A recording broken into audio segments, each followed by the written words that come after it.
Yes, hi there. Welcome along to the Racing Post Good Morning Cheltenham with thanks to our sponsors, Paddy Power. It is day one of the Cheltenham Festival and at last it is time for the talking to stop. Yes, the talking is going to stop now. So for the next hour, you know what we're going to do? We're going to talk. And I have managed to find 3 chatterboxes to talk us through the opening day of the festival. Mr. Paul Kealy, Natalie Green and Paddy Power. And here's what's coming up on today's show. All eyes on the hill, Constitution Hill. Is he the real deal? We're going to find out from our experts. Edward Stone, he is favourite for the Arkle. That could be a swing state between Britain and Ireland. Who's going to win it? We're going to find out shortly. And of course, sweet or sour. Is Honeysuckle finally going to be beaten? She is trying to beat Frankel's record of 14 wins in a row if she can win the Champion Hurdle for a second year in a row. She's going to try and become only the first mare ever to win 2 Champion Hurdles. And we've got the best of the rest. We've got the Ultima, we've got the Mayor's Hurdle, we've got the Boodles, and we've got the National Hunt Chase. We've made it, folks. And if you are going racing today, you have got to pick up your very own Racing Post. Look at that front page, Paddy. That is inspired by none other than yourself. That infamous Cleve Hill ad. It's a long time ago now, yeah. We put the Hollywood sign on the hill. Yes, it was genius, yeah. I would say. Well, birthday, hats off to Adam Perrin. If he's probably watching. He's no longer works for Paddy Power, but he was the genius behind that and got it done. Has he copyright? Do we owe him a few quid? No, but his luck is in. He had a horse that won there on Sunday at Warwick, so. But he's sorry, not about him. Forget about Adam. He's gone. He's left the company. He's out. He's gone. You're still here. You're still here. Paddy is still here. But, how is Paddy Power? Big week for you. Great week. Yeah, I can't wait. I mean, it's like you said. I think it's going to be special being there. It's kind of a privilege to be there because last year, obviously, there was no crowds, and the year before was a bit weird. That was the COVID one. So I think there's a lot of pent up kind of urgency and people wanted to go, and it's in the Roar be good this year, you know. I've seen, like, on the way here, I drove past the racecourse, and there's a few guys already suited and booted at 7:13 a.m. Wow. 7:13. Mad. Where are they going? Let's see them at 7:13. Where are they going? Were they dressed like Peaky Blinders? They look really sweet. Polished all their boots. They look really smart. Had the socks on? Yeah. They did have socks on, which is a revelation because there's no sock thing. I can't bear it. Friday's no sock day, isn't it? Is it? Friday's no sock day. Got to wear socks, guys. Get cold feet. Paul Kealy, you had your 1,461st Cheltenham Hey, last night. that's unfair. That's unfair. How did it go? You probably took every horse and every race. I've done half a dozen this year, and that's all. But yeah, I managed to squeeze one more in down at the Hollow Bottom. Good fun. It's quite funny. There was an Irish guy standing at the bar. So he's come over for the whole week, right? And he went to hand some cash over, right? And the Hollow Bottom doesn't take cash. And I've never seen him. He got so annoyed. He was really arguing about it. He said, "I'm going to get screwed by the exchange rate." And I'm thinking to myself, if you're worried about the exchange rate for a round of drinks, what you do at Cheltenham, But he's also right. I can't understand this no cash stuff. It's at pretty much every race course as well. But the poor lad, he finally relented, handed the card over, picked up his tray, turned around and dropped it. What a start. We call that karma, I think, do we? Yeah. I think it is karma. So let's kick on with the show. Paul Kealy's all his previews finished almost, just for the next hour. He is going to be here for you. And we're going to kick off with the opener. It is the Sky Bet Supreme Novices Hurdle, and what a race we have in store here. Constitution Hill, you saw it on your screens there. He's just gone from 9-4 to 2-1 favourite. It is 9-4 Dysart Dynamo. John Bond is next on your list at 11-2. It is 13-2 Kilcrush. Paul Kealy, I'm going to start with you here. A lot of unknowns. Constitution Hill is a big talking horse. We spoke to Mick Fitzgerald, who was sitting in Paddy Power's seat yesterday. He seemed very confident about Constitution Hill. Yeah, he did. He said his schooling's been electric, his work has been amazing. He's got a bit of the wow factor, a bit of, like your Altiors and your Shishkins, and there's very much talk about that. Throughout the weeks running up to it, I have changed my mind virtually every day, and it is a little bit like Don't say that. That's not what we want. It is a little bit like the Ford that goes round to a different punter every time and gives them a different horse. I think they may have done that at Cheltenham previous for this particular race. I always, just one. So why are you going to give Good Morning Cheltenham viewers? Well, I'm hoping Constitution Hill wins.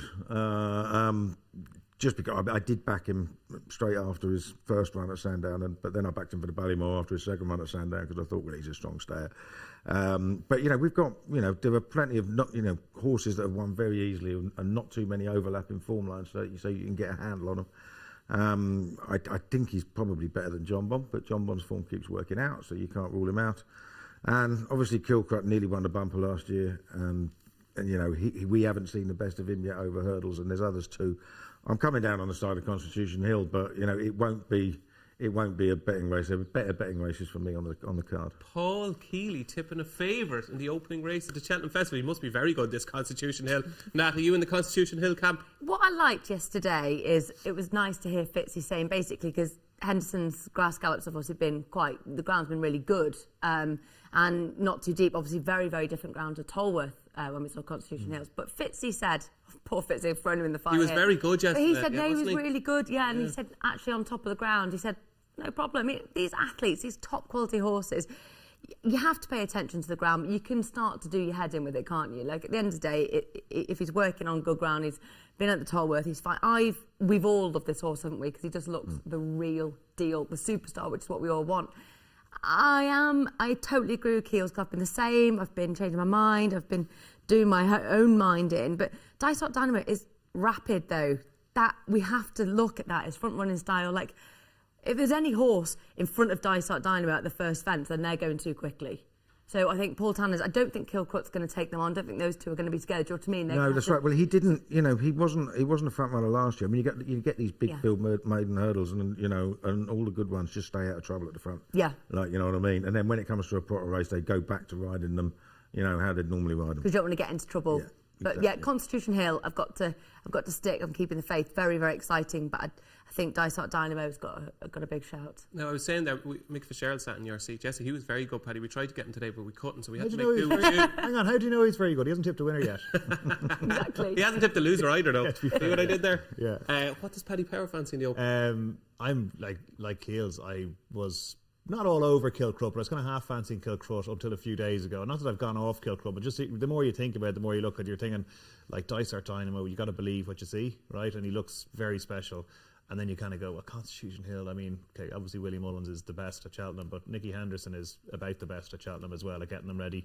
Whether this race he has a great record, and I think that doesn't really matter what race it is. You just know he gets them right for this time of year. And, you know, there's only one plan in mind. So the whole is his previous two runs, it was all with Cheltenham in mind. There never seemed to be any doubt it was going to be the Supreme. Like, even though we were all talking up to whether he go for the longer race, I think Michael Buckley kind of put his foot down quite quickly that it was going to be the Supreme. And the fact that he could go for the longer race in theory suggests that he has a stamina to win the Supreme, because obviously we always say you need a stamina horse. I think Constitution Hill, it's like, and also the other thing, Dysart Dynamo is such a strong challenger. The fact that Constitution Hill has been so solid at the top of the market, like, suggests that there's real, you know what I mean, there's real depth to him there. Do you know what I mean? Because you would have expected. Hasn't feared at all. Yeah. And I think that you might see now in an hour's time, whatever, when, you know, at the 10 o'clock or whatever the usual threshold is, when we all kind of change our prices around and the market shifts a little bit, probably there will be a bit of taking on Constitution Hill, but I don't see him being a drifter on the show. No. Or maybe he won't be a drifter, because you can see on your screen there, folks, Constitution Hill. It's the full house for Constitution Hill in the opener. We've all tipped Constitution Hill. We're banking on Nicky and Nico to get the festival off to a flyer. That's your Supreme Novice Hurdle. It's at 1:30. Moving on to the 2:10. It is the Sporting Life Arkle. And we've got another British train favourite here in the shape of the Alan King train. Edward Stone, who's drifting Keels. He's out to 11-4 at the moment. 4-1 Riviere de Tel. Very open market here. Blue Lord currently available at 9-2 and 13-2. Bar. Now, you've given this race a lot of study. Myself and Keels are staying in the same house, and every time I look up at this big giant computer screen, the Arkle seems to be there. It's a monitor. Sorry, your monitor that you bring everywhere with you, even to the toilet. Every time I look over, it seems to be you're looking at the Arkle. So you've given this race a lot of thought, no pressure. It's one of those. I love the Arkle. It's one of my favourite races. 2-mile chasers, going over those fences really quickly, and they're probably going to go quick here as well because there's plenty of pace in the race. It's just slight worry with Edwardstone is he's beating a very small pool of British horses. And he may well still be the best horse in the race.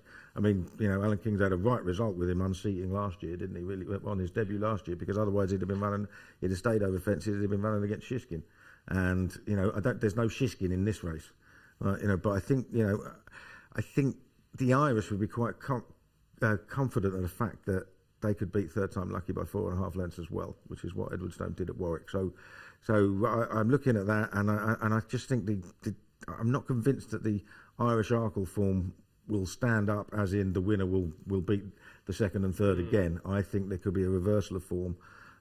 Riviera de Tel may well have won if she hadn't made a mistake at the last, but I think St. Sam would have been very close if he hadn't made a mistake at the second last and gone miles too fast. I mean, he didn't lose any ground after the last, which, given how fast he went, suggests to me that, he's a pretty decent animal. He was second last year in the Fred Winter.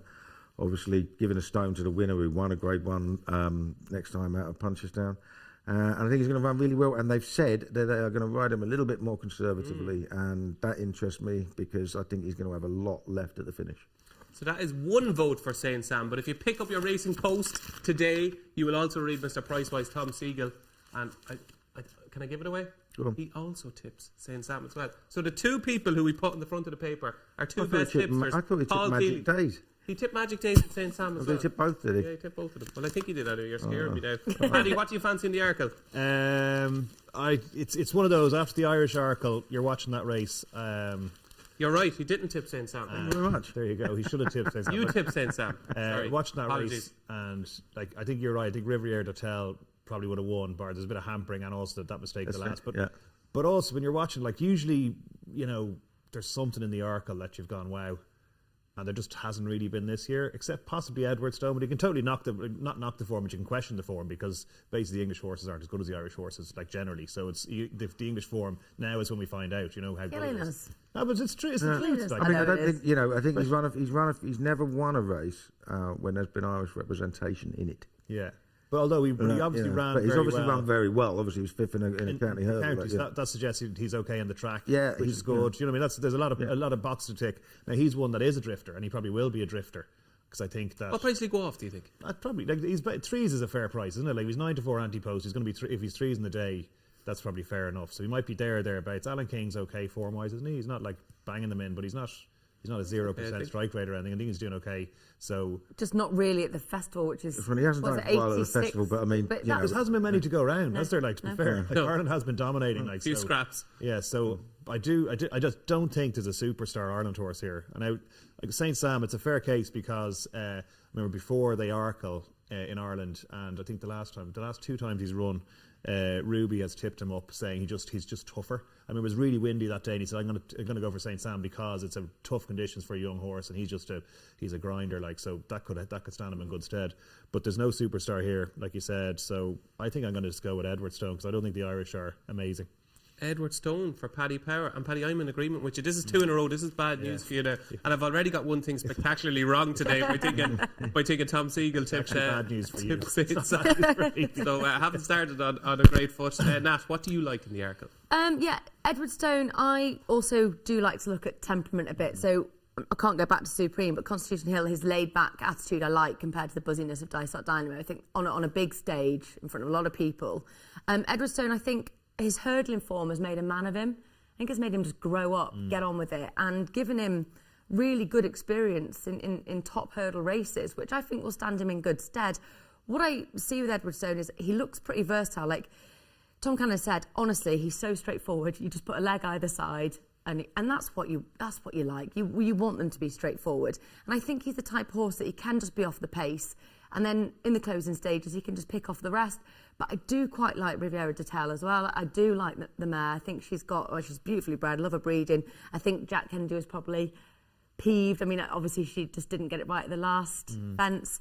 I think Jack has. I know he doesn't get overexcited about things, but been relatively warm on her. Very sweet. Yeah, he kind of is said yesterday. So it kind Riviera de Tel, but so it is kind of between the two for me. But we have to pick one. And Edwardstone, I just think he's bob on for this. He's a straightforward horse, and let's get Kingy. Let's get Kingy a winner in the Arkle. I am Edwardstone fan as well. So a pretty confident vote actually for Edwardstone in the Arkle. It's going to be a cracker. Ruby, while I have you, would you mind if I pick your brain for a minute? Usual stuff that time of year again, coming up to Cheltenham, so I have to come up with a blockbuster offer for the customers. So your name is over the door, so whatever you want. Look, I just want to run a couple of these by you. I've got a couple of options here. So we have money back for horse finish second, paying 4 places each way in races with 12 or more. We've got maybe playing out in a placed horse as a winner, or refunding if your horse Whoa. Way too complicated. Just give everybody a free bet. What do you mean? Just give everybody a free bet on the first day of the Cheltenham Festival. Simple. Right, so like a free bet for everyone on day one. Okay, well, I'm going to have a chat with the traders and the... Paddy. You are Paddy Power.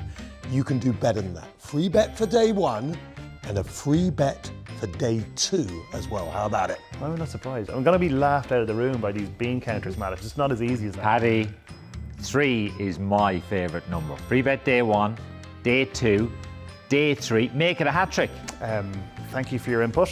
Gentlemen, I appreciate the time and all that. I kind of see where you're coming from. But there's just no chance. We're just not going to get away with that. Finance will never let that Good shout, lads. Paddy Power giving a £5 free bet on days 1, 2 and 3 of Cheltenham. That's 15 quid's worth of free bets. Terms and conditions apply. 18 plus. BeGambleAware.org. So, Paddy, you're giving away a £5 free bet for the first 3 days of Cheltenham Festival. How did you get signed off on that? I don't know, it's just the lads, just peer pressure from the lads. That wasn't a staged advert at all. It was just that's naturally happened. There happened to be a camera rolling. You basically just thought, we did nothing last year, obviously, because we did plenty of offers, but Cheltenham wasn't on. It wasn't the same.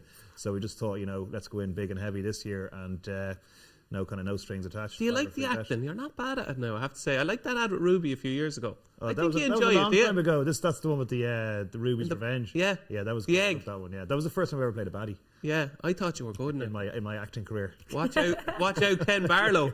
Paddy is coming. We're going to move on to the Ultima. It is the third race in your card. It's the 250. And if you haven't had a winner in the first 2 races, this is going to be tricky. Fleuer is currently clinging on to favouritism, Keels, and I know you're a big Fleuer fan.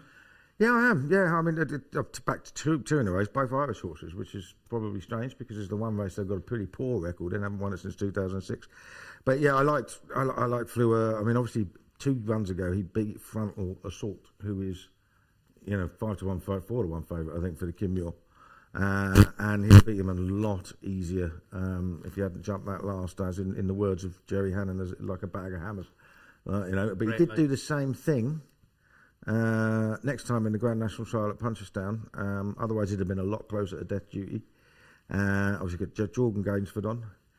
I think he's got he's got his cracking value for his £3, isn't he? He had a winner last year with a shunter in the plate, didn't he? So he could well be on board another winner. Next big thing, Keels, Jordan Game. Yeah, one of them. I'm sure all the top jockeys come from Ireland these days, don't they? He's a cracker. And Ireland might need a winner by now. I mean, if you lot are right, it's 2-0 to the Brits after the first 2 races, isn't it? But yeah, I think he's got a big chance. I'd like Noble Yates. He's been a massive drifter. Don't understand that because I thought. What's your theory on drifters? Going again. Won you a few quid a couple of years ago with Aramax, didn't it? It did. So yeah. Very shrewd advice. Yeah, thanks for that. going again. I do think, and I can understand why there's been a little bit of money for Frodon, because I think he'll get a lot of horses out of their comfort zone. Yes, he's running off a mark of 64, and he's a 164, and he's a 10-year-old, but he loves it round there, and he's going to put a lot of them in trouble a long way out, I think. He's done you a few favours in the past. Love the horse, absolutely love it. Does that mean jockey's very important? So if Frodon goes, you're going to have to none of the horses are as good as Frodon, right? So if Frodon goes, that the jockey has to just not go with them. Is that how do you conserve the energy? Yeah, as a man who's it's a difficult thing. Yeah, exactly. Keels was a very talented teenager in the saddle. I've lost a little bit of weight, but I need anher 5 stone before I get in one of those charity races. So I'm going to have a go. You've lost weight. How much weight have you lost? 31 pounds. 31 pounds. I need to lose another 70, unfortunately. You're looking well. A few years ago, I was moaning about how I was having a bad day, and I said to Justin O'Hanlon, one of our other Irish guys, and I said, I'm going to be chasing for the rest of the week, and he looked at me and said, "Geez, Kills, I wouldn't want to see you over a fence." I like it, Justin. So Frodon is going to make the running. Frodon doesn't mind horses around him either. He doesn't have to, so he can, but he will outjump anything that takes him on. You know what I mean? So it's going to be difficult. Yeah, so he has a life. You're giving him a squeak here. I definitely think he'll run well. I think he'll hit the frame. Yeah, if I was going to do a place book perm, I'd probably put him in it. Okay, but it is Fleuer and Noble Yates. Having said that, I don't think I'll put it in the paper. Another mistake. Put it on the show. Yeah. Nat, the Ultima. This is your kind of race. Yeah, it is. It fascinates me. Courage Rambler for listening to us. I don't like the way that horse runs. Looks awkward. Okay, fair enough. Good start. I love Lucinda. She's phenomenal. I just don't like the way it runs. I don't like its running style. Frodon can totally see the gates. You don't want to put some of the horse at work too soon because it can, not intimidate them. It can just knock them off their rhythm. Cheltenham's all about rhythm. They've got to be in a good rhythm. So yeah, it could upset a few. Does he know has been a revelation, hasn't he? Mick Easterby bred him, Jacqueline Cower sold him. For Kim Bailey, course form, very important. He's buzzy though, enough. I think he's a real hothead, does he know? And then I've been all over Noble Yates and gutted, has drifted so much, to be fair. I mean, this is just the plan with this horse. I don't understand the drift. I'm not going to change. Kealy said, I'm going to go in again. I'm going to take your advice. And we're going to celebrate All you're tonight. doing is betting against other punters. All the horses here have been primed to run their best. Exactly. It didn't actually sell for the 290,000 guineas, but then I think obviously it was bought, it was still an expensive horse, wasn't it, from Paul Byrne? Yes. And then the Grand National in mind for this horse as well. So yeah, no, I will stick with Noble Yates because it's a big price and that's the fun of it, isn't it? It certainly And is. if it pays off, yes.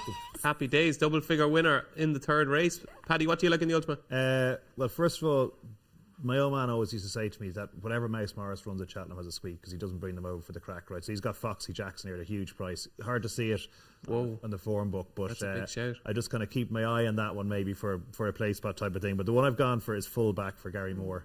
Just have an unbelievable season, and fullback has kind of won over 3 Mile 2 on good soft at Cheltenham very easily. So obviously track and trip and all that kind of stuff ticks a few boxes, stable in form. I mean, wide open race, but I think fullback could be a good run for your money at a decent price. Excellent. So it's full back for Paddy Power.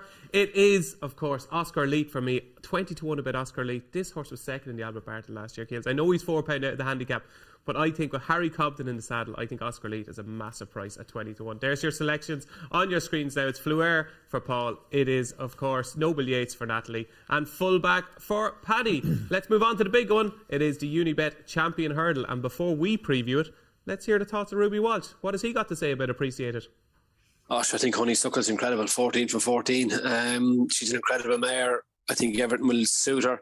But I think the only danger to her is Appreciated. He was a brilliant novice last year. He's in really good form. He's travelled over nicely.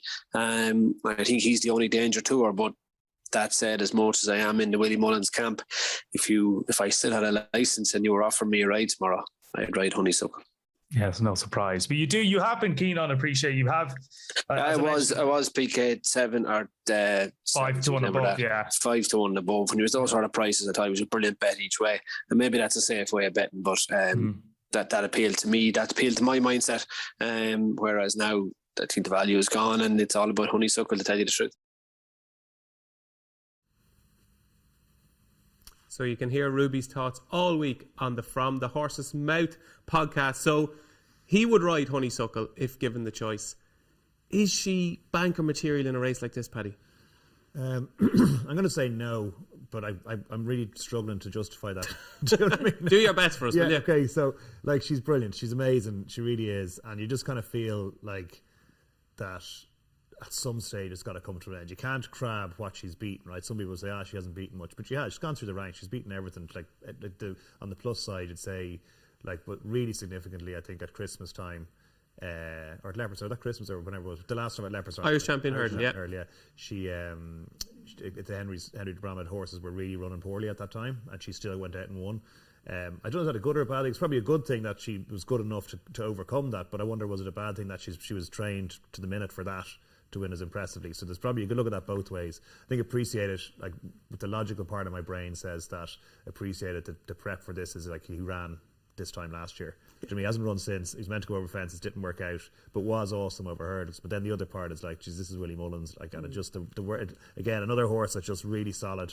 They're 7 to 2 the whole way along. I actually could see it shortening up.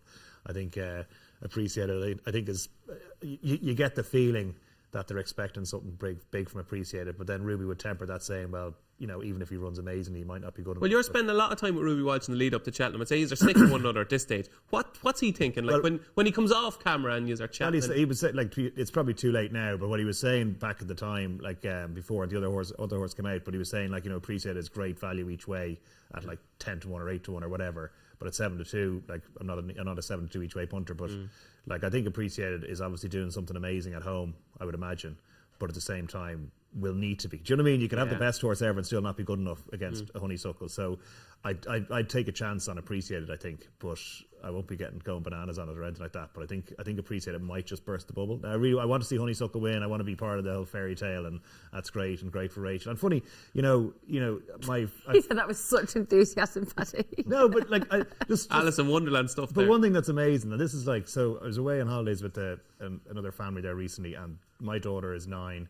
And the daughter of the other family is 9 as well. And we had a runner, myself and the dad of the other family had a runner trained by Henry. And Rachel was riding, and we were watching on our phones. And like the girls here, oh my God, is Rachel Blackmore riding your horse? Like, honestly, this is 9-year-old girls who don't really necessarily have an interest in racing, but are totally aware. It's amazing. Really, it's incredible. I saw it firsthand. Tyestis Day at Gorham Park, Paddy. She was mobbed. She couldn't walk 5 yards. There was kids, there was mothers, there was this mother walking out to the parade ring with the kids. There were no more than 3 in either hand. And the kid said, "What's Rachel riding, Mammy?" It's unbelievable what she's doing. That's what we want, isn't it? Then? Move over Frankie Dettori. Yeah, move over Frankie. They also said, "What's Paul Kealy tipping in the Champion Hurdle?" Well, I'm torn between wanting Honeysuckle to get the Cheltenham Roar that she deserves and didn't get last year, obviously because of You're not sentimental. I am a little bit sentimental, but I'm also a punter, and I have this natural tendency to oppose anything short. I mean, I've only had 2 large short price bets in my life at Cheltenham. They've lost. I think 7 of the last 11 odds-on shots have got beat. And you need all the stars aligned, don't you? And, you know, they nearly are. She's 14 out of 14. She's the highest-rated horse in the race and getting £7 off all the others, apart from Epatante. So there's all that there. But you were talking about the Henry de Bromhead form. 0 from 17 in March. 1 of his last 10 horses has got within 10 lengths of a winner. You know, just a little bit back of my mind. You know, do I want to go steaming in on an odds-on shot when the trainer's horses are running like that? And the answer is no. Do I want it to win? Yes. Appreciate it. You know, as good as Willie Mullins is, you know, a horse that they couldn't get ready to run over fences, couldn't get ready for the Dublin Racing Festival, and is now coming here. I just can't have that. And on official figures, Tiapu is actually officially now a £2 a better horse. Now, we don't know if that's true because Appreciate It hasn't run since last year, but he's a very, very prolific, improving horse who absolutely hacked up last time at Gowan. I've backed him both with and without Honeysuckle, and I think he'll run a big race. Okay, Tihupu for Paul Kealy, taking on the superstar that is Honeysuckle. Are you taking her on, Nat? That's not a black and white question for me because I also want to go with the romance of it. I want her to get the roar she deserves. She's unbelievable. I would play it as in play it without her in it because I also like Tiapu, which I call Tiapu because I find it funny. And Garin, it was pretty impressive because Gordon said he absolutely hated the ground, hated it, but then up the straight when he could find the slightly better ground, still. I mean, there's no evidence. Impressive. There's no evidence that he does hate the ground because most of his I know, form which is what is Gordon on it. said. But I know. He seems to be convinced that he'll be better on a better surface. Yeah, because that's just something he said, and whether we don't know exactly. Yeah, I think it was Robbie Power came back in. I think it was a case of they were worried about him on better ground at Cheltenham, and Robbie's like, no, he's actually going to be better on better ground. So that's encouraging, and also it's quite nice that Gordon has said like he's a really deceiving horse, like he doesn't show anything at home at all. I quite like that because they need to just show it on the racecourse. They don't. Horses that give 100% of the time is not good because they just can't sustain it. So I quite like that this horse saves a bit for himself, and I'd be pretty warm on Tiapu. Adagio might run into the frame. You never know. It's not you know. He could do good Cheltenham form. It's Zanier. Could be not keen. I'm not. I'm not. I know you're keen on Zanier. I think he's got a lot more to prove than the other 5-year-olds in the race. To be honest, cheek pieces on. Made a mistake at the first in the Irish Champion Hurdle. Still finished second. Are you not completely clutching? Yeah, it was We're just talking about Honeysuckle is the best mare ever. Like basically, that's the level. That's the level Zanier. Annie Power. Absolutely. Annie Power was miles better. Annie Power was miles better than Honeysuckle. Yeah, I think so. What does the rating say? I don't know. I actually don't. Absolutely no idea. Yeah, neither do I. Yeah. I think it's 164. 164. 165. Yeah, something like that. And you think so? If Annie Power was in the Champion Hurdle today, I think Annie Power would have. You know, the Annie Power that won the day she won the Champion Hurdle here and the day she won at Aintree, she would. I'd have made her odds on. There we go. That's my Twitter timeline. What more can That's my Honeysuckle Twitter do? timeline ruined for the day now. I'm changing my mind completely now as we're talking. What more can Honeysuckle do? Poor old Honeysuckle. I know. God. You're such a bully. No, we She's want great. Honeysuckle She's to great. win, but we were looking without her as betting wise, and Tibu, I think. But I'd oppose most favourites in the week. Well, That's a really interesting stat you just said. Did you say 7 of the last 11 over the last 2 years they got chinned, yeah. That's just, please, everyone just stick that in your mind. He's good, isn't he? Just, no, but that should be indelibly stamped in your mind. You're always in danger going like, Honeysuckle just wins, doesn't it? And just go mad, and that's just obviously not the way forward. You're not getting him, Paddy. He's ours. Paul Kealy is ours. Yeah. Don't be trying to poach him. No. He comes up with those stats for us. No, I'm just saying it's great advice for everyone to bear in mind, No, Keels is the man when it comes to these stats and punting advice. So it's Tihupu for you in the Champion Hurdle? Yeah, each way, and I'll have more without. Okay, fair enough. Yeah, Tihupu. Yep. And you've changed your mind. I'm going to appreciate. No, I'll stick with appreciate. That's what I said. Appreciate it. Appreciate it for Paddy. And it is Zana here each way. Don't mind the lads. I think he's going to finish in the first straight, and I think Honeysuckle is going to win and make history. That is the Champion Hurdle list at 3:30. Moving on to the Mayor's Hurdle at 4:10, and we have a wide open Mayor's Hurdle this time around. Currently, your favourite is Queensbrook is now joint favourite with Tell Me Something Girl. A big move for Queensbrook this week, Paddy. All the preview nights I've been at. Queensbrook. Gordon says... But did he nap it or something? Or yes. Yeah. He said she will definitely reverse the form with Burning Victory from Punchestown. She was only 75% fit, he said. And the vibes coming from the Elliott camp are very strong about Queensbrook. I think she'll go off favourite. But interestingly, that's interesting, and this all knots together really well because you're talking about the form of the de Bromhead horses. That's Tell Me Something Girl, right? Queensbrook has been pretty much napped by Gordon Elliott, but Ruby's napped Stormy Ireland. There's strong vibes from the Mullins yard about Stormy Ireland as well. So this could be a crack of a race. Proper competitive top of the market, right? I'd say it wasn't an easy decision for Paul Townend because he'd a few in there, the likes of Echoes and Rain, Burning Victory, and he's stuck with Stormy Ireland, who is a Grade 1 winner, won at the track. She does tick a lot of boxes, doesn't she? I backed Echoes and Rain for the Champion Hurdle about a year ago. That's how good a judge I am. The Echoes and Rain looked like it was a Punchestown last year when she absolutely hosed up. Won the Grade 1 against the boys. So she's obviously got loads of talent as well, but I think I'll stick with Stormy Ireland. I think she's been running at a level above what a lot of these have been running at, and that's gotta help her out. I think just to have been used to that kind of hustle and bustle and the faster pace of it, better races and things like that. Okay, now I'm looking at your impressive notes here, and you've I got a don't few need them. things. No, obviously it's in the back. The paper. I don't need them because I love Stormy Island. She's had a funny little time with Mullins. Went to Nichols. She couldn't get herself together for Nichols. Back to Mullins. I know the owners are a great group of people. They're going to be absolutely... I texted them yesterday saying, wish you all the best of luck with her. The one thing about her, I promise you, they've got the biggest heart. She will try and try and try. That is her all over. She won't give up without a fight. Obviously comes into this brilliant form after the Bellkill at Cheltenham. She's in great form, and with a mare, you like that when they're in good form. Would you be worried about her running the race 2 years ago? So Benny Deju, obviously Honeysuckle, was a brilliant race, but she did weaken. But this is so much weaker. I know, yeah. This is the weakest. You could argue this is the weakest mares that she's ran in. So no, it doesn't bother me at all. That no, I am absolutely going. God, I keep trying not to swear. I'm going all in. Yeah. I love Stormy Island. Yeah, I wanted to win. Very well done there. You were tempted. It was on the tip of your tongue. Yeah. We'll find out after the show what you were actually going to say. You don't fancy Stormy Ireland, but you do fancy a Willie Mullins trained mare. Yeah, I mean, it's one of those things. If you ignore all the gossip and if you ignore jockey bookings, then the one horse is a stupid price is Burning Victory. I mean, last time they ran, she's beaten Queensbrook, and she was always winning that race. She did tire after the last, but I mean, she had them cooked a long way out. She was 2-1 on to win that race. She was getting £3, so it's sort of entitled to be very close. But she's now more than twice the price of Queensbrook, and that's just plain daft. It's not like she doesn't have Cheltenham form because she won a Triumph Hurdle. Okay, she was lucky, but I mean, in 3rd and 4th for Aspire Tower and All Mankind, they're not bad horses. They're 160s horses, whether it's hurdles or fences. She had a cracking flat campaign. Win two handicaps in France. Second to Buzz in the set. Now he'd have been favourite or nearly favourite for the Stayers Hurdle, wouldn't he? And she was giving him a couple of pounds as well. Are you worried about her jumping though? Well, she got it together at Punchestown. She got it together. She got it together at did. Punchestown. She's obviously got to get it together again, but she's a silly price now. She really is. But she's shown she can get it together. There's another That was one better that I at have Punchestown, backed wasn't it? much shorter. I'm just going to. But it's like because Elliot said, I'll definitely turn the form around. Right, line through Burning Victory immediately. Yeah, that's it. Yeah. That's it. Queensbrook shortens dramatically, and then it just becomes a silly price. So put all the gossip out your head. Gordon Elliott may be right. I mean, he's a fantastic judge as well as a fantastic trainer. He could well be right. But the jockeys is a factor. The fact that that it's third choice. Yeah, exactly. Yeah, that is a factor. Yeah, but I mean, how many races has Willie Mullins run with the not first thing? Like, you know what I mean? He's got such a strong yard, and you're running. All these horses are trying their best. Yeah. Like, so yeah. Funny, I spoke to Rui about that before about how much is it like Paul Townend's choice versus Willie says right this one or whatever.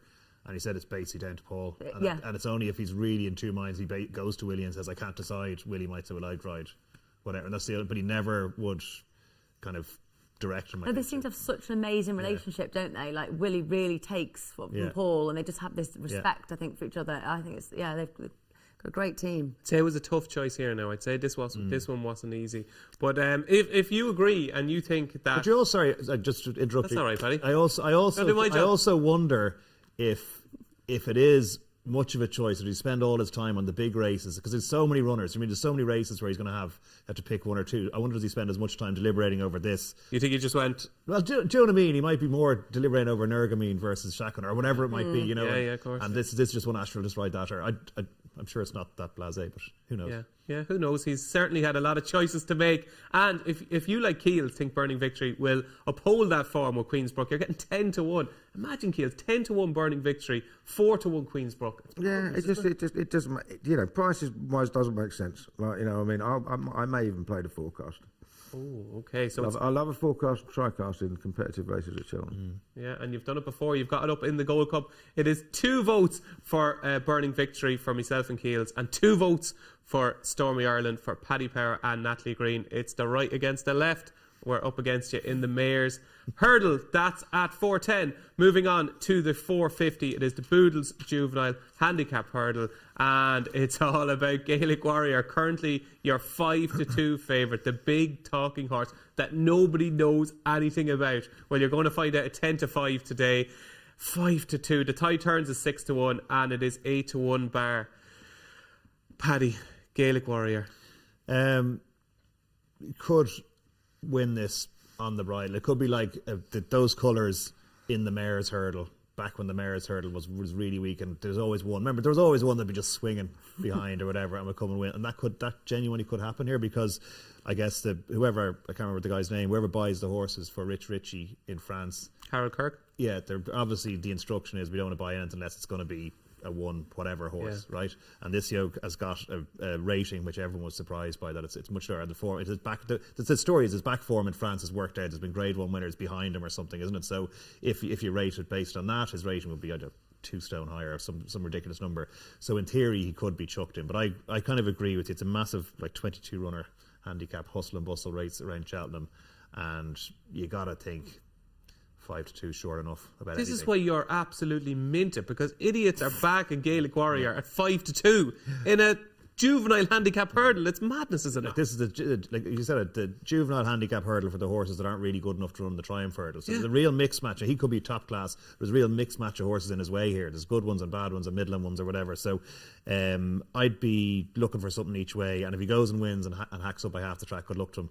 But I'd be looking for something each way. And the one I've kind of come down on is HMS Seahorse, just as one of the 22 one of 22 unexposed horses in this race, just one that I liked the way it won the last time, and it looked like this race might have been the plan in its runs before. That wasn't good enough against the real Triumph horses, but that's the kind of the nature of this race, and I just think one that could be improving well. Paul Nolan, I guess, doesn't send too many over to Cheltenham. Had his winner at Mrs Milner in the Pertemps. Very good, Paddy, yeah. And they're all coming over, and they're all very excited. And one of my good mates, his parents are half owners of it, so I'm wishing them the best of luck, please. And I wouldn't say they're particularly overly bullish. They're all confident in everything. Could be a good night tonight. Yeah, hopefully be a good night tonight, yeah. So are we in agreement then that it's bonkers to be back in Gaelic Warrior 5-2? Well, I'll tell you after. I mean, how do you know? I mean, if he wins by 10 lengths, you're kind of going, geez, that's the biggest 5-2. Yeah, but if he wins by 10 lengths, it was the biggest certainty ever. It was so obvious. It was there. He had 2 stone in hand or whatever. So you can't know.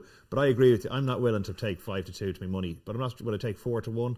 If I didn't know it was 5-2 now, I'd probably say 4-1 is ridiculously short. Do you know what price is a good price about a rumour? Or not a rumour, but about an unknown? Well, I think 5-2 is absolute madness, and you want to be bonkers to back him at 5-2. Let's find out what Matt Chapman fancies. Hello everyone, Matt Chapman here for Paddy Power Banker Day 1 Cheltenham Festival 2022 will be Gaelic Warrior in the Boodles. It'll sound crazy to some people, a horse that basically no one has ever seen, has never won a race. So many reasons to oppose him, except these reasons. He's mixed around horses that are now rated up to 25 to 30 pounds higher than his current mark. He comes from the most powerful stable in the world when it comes to jumps racing. He's ridden by a fabulous rider, and his owner thinks he's a good thing. Gaelic Warrior to absolutely, I don't think he'll fight his way to victory. Come there like unsinkable boxer on the snaff. Fingers crossed. Shut up, Matt. Shut up. Is Natalie Green speaking for us all there? Shut up. I just, like, it was like the winner last year, Jeff Kidder. 80-1. Like, yeah, I think you must be mad. Like, look, it could be thrown in here, but so many other horses could be thrown in. So no, I'm going to ignore Gaelic Warrior. If it absolutely romps in, egg on face, I'll take it. Whatever, I'll take the hit. I like the tide turns in this. Oh, yes. Are you on the tide turn? Oh, massively. Massive engine, high cruising speed, loads to like about this horse. Sold the horses in training sales. Quite a good buy, wasn't it? 42,000 guineas. Mm-hmm. That looks quite reasonable in this market. Yeah, won Hurdle debut, went well to finish behind Vauban, didn't he? Yes, anti-Hupu. Yeah, yes. And I just think, with the Mullins mystery and that price, I'm very happy to go in with the tide turns. We are very much in agreement, Natalie. I am a massive The Tide Turns fan. Very similar profile to Gordon Elliott's previous winners of this race, the likes of Flax and Fair. The 3 runs, the runs in the Grade 1 and that run in Open Company Keels. I thought he shaped like the second best horse against T-Hupu. I am very, very sweet on the Tide Turns. Yeah, it could go well. But if you listen to connections about Gaelic Warrior, they don't think there's much between him and Vauban. I know. And, you know, it's not a case of not knowing, because you can log on to France Gallop, you can sign up, it's all free, you can go and watch the races. He finished that. I've seen them. He finished that last race of his really, really strongly. And if the handicapper hadn't changed the way they rated French horses, he'd be carrying £10 more. But they've made a decision to do so. Now it's quite often the case that the French horses, because they have such a big season for 3-year-olds, I think they've already had their first 3-year-old hurdles. Yeah. That they do tend to be rated a little bit high. But the horses that were either side of him last time would now be rated 156 and 165 on the old way of British handicap, reciprocating. So he could be absolutely thrown in, and obviously he's gone to the best trainer around who's going to get more improvement out of him. So you can understand why he's that short. I cannot, I'm not going to call anybody an idiot for backing it, because it's not going to surprise you at all, and I cannot bring myself to do that. So I've had a little stab at something else each way. You've obviously got your extra places. And I half like the look of Too Friendly. Now, I don't know why, but I seem to fancy quite a lot of Dan Skelton trained horses. So I do hope he has a good week, because if he doesn't, I probably won't. But Too Friendly was, quite highly tried on the flight. He ran in the Epsom Derby trial, ran in a Royal Ascot Handicap. And, he's got plenty of ability, very keen. 2 wins over hurdles, far too keen in the slow run race at Doncaster, won by Knight Salute, who, one of the leading British hopes in the Triumph. And he just shaped like he is going to be much better getting a good toe, a strong gallop. So that was my each way stab in the race. No surprise whatsoever if Gaelic Warrior bolts up though. It's going to be interesting, isn't it? Bring it on. I'm a bit scared now, Nat, to be honest. Well, no, Gaelic Warrior wins, we're screwed. Well, we are, but we'll take it. There's worse things in life that happen. But Brits has got a big chance, yeah? Elliott's always said this is a Boodles horse. I was a big Briscoe fan earlier on in the season, but I hated the run of Fairyhouse. Hated the run. But the wind up and maybe. Just hit I had Briscoe on my short list. Yeah, I would throw it in there. Yeah. Double figures. Yeah. Briscoe, Sam Ewing takes ride, a cracking young jockey as well. That is your Boodles Juvenile Handicap Hurdle. Your selections on the screen there. Too friendly, very interesting for Paul Kealy. But myself and Nat are very much in the tide turns camp. So moving on to the final race of the day, it is the National Hunt Chase. It is at 5:30. We've only got the 6 runners now because On the Ropes is out. He was struck into yesterday. He did get here, but he's not going to run, unfortunately, On the Ropes. So 6 runners. So this should be reasonably simple, Nat. Send us home with a winner. Yeah, I love you said that. This is a race that I actually don't have a huge strong opinion about, but Run Wild Fred, right profile, right type of horse, jumps well, laid out for this race, and that's literally all I'm going to say. He very impressive in the Tri-Town. Very impressive. Second in the Irish Grand National, has the handicap form. You're going for the solid option in the race. Just watching replays and stuff, like you say, the Tri-Town was enough to do it for me. I love to watch all the replays and see how they race, and I just came down. I mean, it's a bit of an obvious one. What's the price? Yeah, but I'm afraid I think it's the winner. Yeah, currently 7-4 Sorry favourite, to not very be strong in the original. market. Paddy, an interesting race, small field, but I'm fine with that because there's quality there. The 3 that were top of the market are still there, right? So it's still, and there was always, this race always struck you as there was always plenty of dead wood in there, and they always seemed to go too fast or went too early. And you always, the good jockeys were always together somewhere at the back, and the three or four top jockeys would just kind of come together in the race, you know. But so it's okay with the small field. I really like Vanillier. Last year's Albert Bartlett winner, and this is one of the reasons why is because I was looking at look back at the Racing Post results of last year's Albert Bartlett, and the comment was the trainer was brought in and asked about the improvement in form, and he just said, my horses hadn't been running well, but they seem to be running quite well this week. And he's been so out of form, Gavin Cromwell, for ages, and just last weekend I think he had a treble at Navan, yeah, and then he had a winner the next day as well, and he's just coming into form at exactly the right time. This horse obviously hosed up in a Grade 1 at the festival last year, and I think the trip will be fine. Likes the track. Derek O'Connor, of course. Derek O'Connor booked, which is obviously a big plus. So yeah, I think Vanillier is one of my strongest fancies of the day. Oh, you saved the best to last. Vanillier for Derek O'Connor, of course, won the race on Manila Rocco. Keels, small field. I fancy Statler. Am I wrong? Not necessarily, but tell me yes. I'm not 100% convinced that the Irish horses are as good as they have been in this race over the last few years. Surely we'll win. Now I know the figures. I know the figures might suggest otherwise, but I'm not 100% because Run Wild Fred has won 1 out of 10. I'm not oversold on Statler's jumping, and Vanillier's jumping well. For a front runner, I mean, the last thing you want to do is hesitate going into a fence, isn't it? Because there's an awful lot of ground, and he's done that a few times. So for ages, I mean, I'm a terrible person for talking about having a bet and not doing so. Right? And for ages, I've been saying, I have a good each way bet on Pat's Fancy. And what have we got? 6 runners, 2 places. So I think, I'll wait for the extra races. I might get 4. Yeah. You know what I mean? And here we go, 6 runners. Look, he's been laid out for the race. They've set him up for it for a while. Barry O'Neill was booked just after Christmas apparently. And his form in Britain has worked out really well. The two handicap wins, he beat Jericho Rock at Chepstow, who went on to be second despite not quite staying behind a Clare Surfer, the Warwick Classic. Then he thrashed Imperial Alcazar, who bolted up on trials day at Cheltenham, and I'm not buying that Imperial Alcazar didn't stay at Chepstow because he's run 3 mile 1 furlong per temps on qualifier on heavy ground. So, you know what I mean. And he just battered him, and he was a bit outspeeded by Brave Man's Game last time, getting a fair bit of weight. But Brave Man's Game is absolutely top class for a novice, and Pat's Fancy definitely wants a trip. So I'm still going to end up backing him. I just haven't got this lovely position where I've got these extra places, and that's annoying. You know what I mean? He's going to run a big race. Do you think he's good enough though? That's my big worry. My question is, I mean, when I'm looking at the others, I just think they just look too high. I wouldn't be keen to back any of those 3 Irish horses off their marks in handicaps.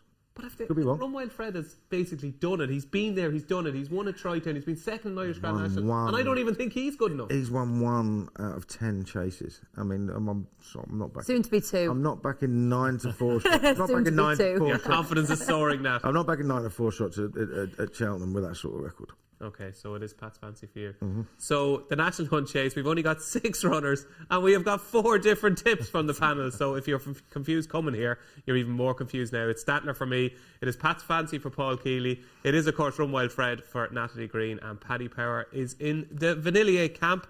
So you know what time it is now, folks? Nap time? It is nap time. Yeah, nap time. Yeah. Oh, good. I'm feeling a bit tired. Yeah, you're up early this morning. So early. What time do you have to leave at? Dreadful. God, I was up. I was only like 6 o'clock for me, and it's PM, not AM.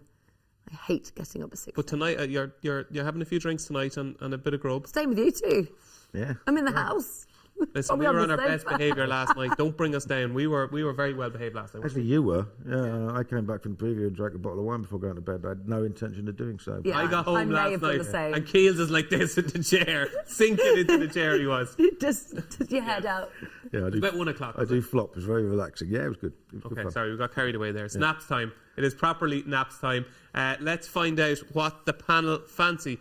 Paddy Power, I know you're not a big nap fan because I know you have a few strong fancies today, but you have to pick one out of them. I'm going to go with Vanillier and the Lucky Lass, so my nap is always still to come. It's great. It's a great way to be. Okay, so it's Vanillier for Paddy. For you, Nat? Oh, I'm in one of those funny moods today. I might just go big and just, like I say, if it doesn't work out, just move on. I think I might just go each way. Noble Yates, keep the faith. Keels is backed up. I'm thinking, go in again. I'm gonna do that. I'm just gonna go big or go home. Yeah, that's it. Noble Yates in the 250, drifting out to a massive price now in the exchange. And, Yay! Natalie Green is very sweet. Even bigger now after you're napping it. Never ever run away from a drifter. That's all I say, especially at a high level, because all you're doing is backing against other punter opinion. So you know, good on you. Stick with that one. And just purely from price grounds, I think Burning Victory is a daft price. So you know, and you can get 4 places in that race as well. So I'm going to have a good each way bet, a good top up on that. So it is Burning Victory for Keels. In the 410, the Close Brothers Mayor's Hurdle. So let's have a look at those naps.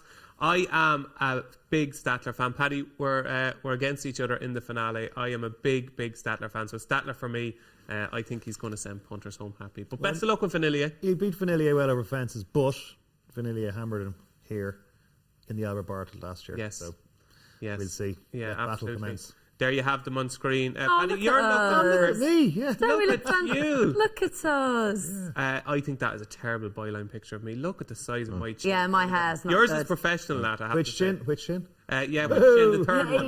The third one. Chin. That was harsh, Paddy. Well, look, I'm not. I don't think my face is quite as fat now, is it? No, we're going to get new pictures. No, you're I'm going to good. get Ed Whittaker up to the track today, and we're going to take new byline Should pictures. get caricatures done in black and white. We look much better. I got one of them done in Always Oz, and go it turned black out and white. terrible. Really? Always go black and white. Yeah. Oh no, because if you do those actual caricature ones, they pick your worst features and enhance them. Yeah, they'd loads to work with me, let We me could tell just you. do a black and white. Yeah. Just black and white shot.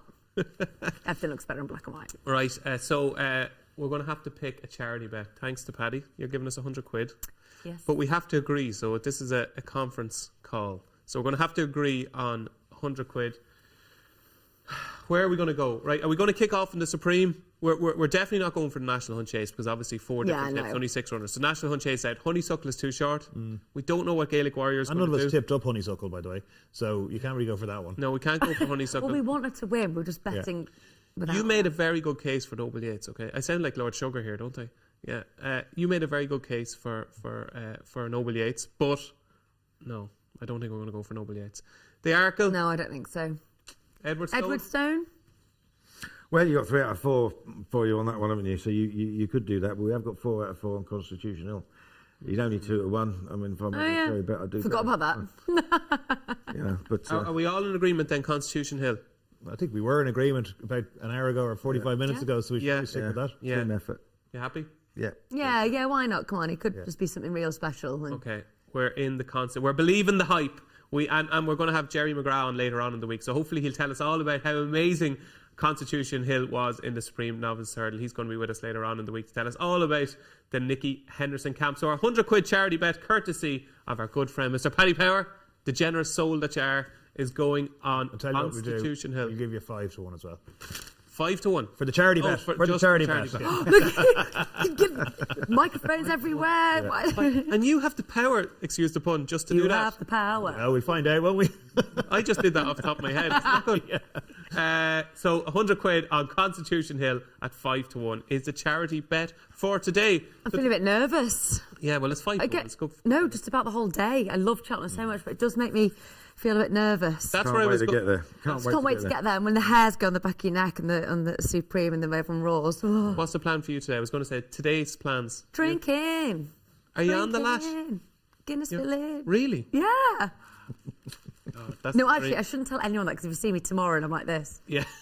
Yeah, no, I'm going to enjoy myself today. Paddy, plans for today?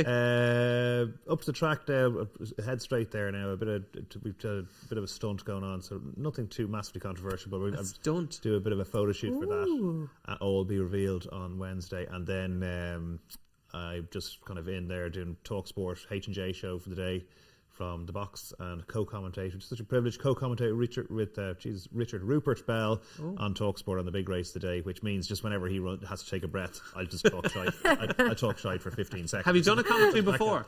Yeah, I do it every year. It's great. It's really weird though, because you never get to watch the race because you're always looking at a little TV screen. The race is behind you, so it's a weird thing, isn't it? Like I'd be terrible at.